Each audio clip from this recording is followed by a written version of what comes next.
संघर्ष ही जीवन है। एक बार एक किसान भगवान से बहुत ही नाराज हो गया। किसान बहुत मेहनती था, बहुत मेहनत से वह खेतों में अनाज उगाता, उसकी देखभाल करता, पर अक्सर उसकी फसल खराब हो जाती। कभी सूखा पड़ जाता, कभी बाढ़ आ जाती, कभी तेज धूप, कभी आंधी, कोई न कोई कारण बन ही जाता कि उसकी फसल खराब हो जाती। एक दिन वह किसान गुस्से में आसमान की ओर देखकर भगवान से कहा, हे ईश्वर, आपको लोग सर्वज्ञता मानते हैं कि आप सब जानते हैं, कहते हैं कि आपके इच्छा के बिना एक भी पत्ता नहीं हिलता, पर मुझे तो लगता है कि आप छोटी सी छोटी बात भी नहीं जानते। आपको तो ये भी नहीं पता कि खेती बाड़ी कैसे करते हैं। अगर आप जानते होते तो हर समय जो बाढ़, आंधी और तूफान आते हैं वो कभी नहीं आते। आप नहीं जानते कि कितना नुकसान उठाना पड़ता है हम किसानों को। यदि आप मेरे हाथ में ये शक्ति दे दे कि जैसा मैं चाहूँ वैसा मैं मौश कर दूं, फिर आप देखना मैं अन्न की भंडार लगा दूंगा। भगवान इस किसान के तीखे वाक्य सुनकर मुस्कुरा रहे थे और वह किसान के सामने प्रकट होकर बोले, मैं आज से तुझे ये शक्ति देता हूँ कि तुम अपनी खेतों पर तुम्हारी जैसी इच्छा ही तुम वैसा मौश कर दोगे।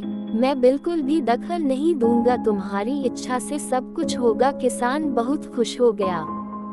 किसान ने गेहूं की फसल अपनी खेतों में बोई। जब उसे लगा कि खेतों को धूप चाहिए तो खेतों को धूप मिले, जब पानी बरसना चाहिए तभी पानी, वर्षा, आंधी, तूफान, बाढ़, कुछ भी उसने अपने खेतों पर आने नहीं दिया। किसान के खेत में इस वर्ष ऐसी फसल हुई जैसी कभी नहीं हुई थी।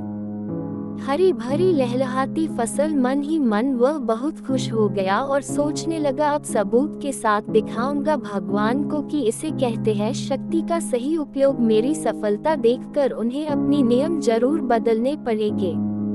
कुछ दिन गुजरे, फसल कटने को तैयार हो गए। किसान बहुत उत्सुकता के साथ फसल को काटने लगा, पर जैसे ही उसकी नजर गेहूं की बालियों पर गया तो उसने अपना सिर पीट लिया और वह रोने चिल्लाने लगा। गेहूं की एक भी बाली के अंदर गेहूं का दाना नहीं था, सारी बालियां अंदर से खाली थी। किसान बहुत दुखी हो गया। उसने भगवान को रोते हुए फिर पुकारा, हे प्रभु, तुमने ये मेरे साथ क्या किया? क्या तुमने मुझे कोई सजा दी? भगवान बोले, पुत्र, ये तो होना ही था। तुमने पौधों को संघर्ष करने का मौका ही कहाँ दिया? ना तो तुमने उन्हें आंधियों से जूझने दिया, ना तेज बारिश से सहने दिया और ना ही धूप में तपने दिया। एक भी चुनौती का सामना तुमने उन्हें नहीं करने दिया, इसीलिए सारे पौधे अंदर से खोखले रह गए।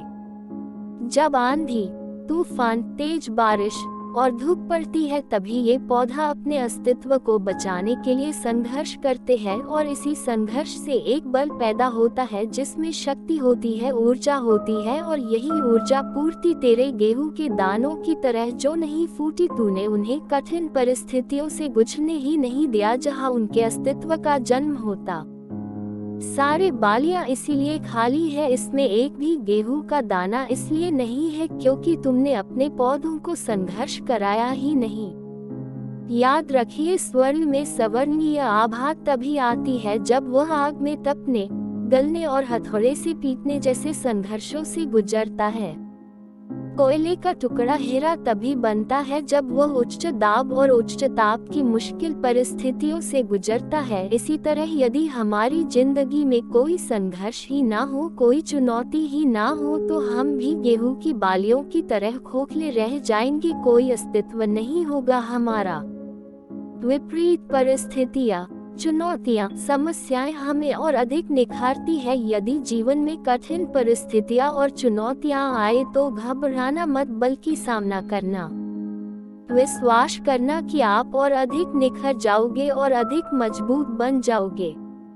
किसी ने कितना सही कहा है, जिंदगी जीना आसान नहीं होता, बिना संघर्ष कोई महान नहीं होता। जब तक ना पड़े हथौड़े की चोट तब तक पत्थर भी भगवान नहीं होता।